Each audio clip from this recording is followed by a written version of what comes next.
મુદ્દાઓ તો એવા હતા કે જ્યારથી વનતારા ખુલ્યું હતું ત્યારથી લઈને ઇન્ડિયાની અંદર ને ઇન્ડિયાની બહારની તમામ નાની મોટી એનજીઓ એનો વિરોધ કરતી હતી.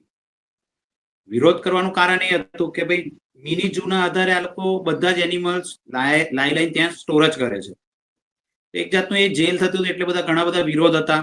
અને અત્યારે આ મોટો અત્યારે મહારાષ્ટ્રમાં માધુરી હાથીનો જે વિરોધ હતો, જે પીટાએ ગુનો દાખલ કરીને કરાયું હતું, એ બાબતે અત્યારે આ કમિટી મૂકી હશે અને કોર્ટ તપાસ ચાલી કરે છે. બરાબર છે, એ તપાસ ચાલી રહી છે. તો આમાં એવું લાગે છે કે કાયદાકીય બાબતોની પણ તપાસ કરવી જોઈએ. કાયદાકીય બાબતોની તપાસ તો ખાસ કરવી જોઈએ. જ્યારે 2022ની અંદર જ્યારે નવો કાયદો બન્યો હતો વન્યજીવ અધિનિયમ 1972, એની અંદર એક ઇન્ડિયામાં કહેવામાં આવ્યું હતું કે ઇમ્પોર્ટ એક્સપોર્ટ આપણે કોઈ પણ જાતનું કરીએ નહીં. ના ઇન્ડિયાની અંદર કોઈ બહારના એનિમલ્સ આવી શકશે, ના ઇન્ડિયાની બહારના અંદરથી કોઈ જશે.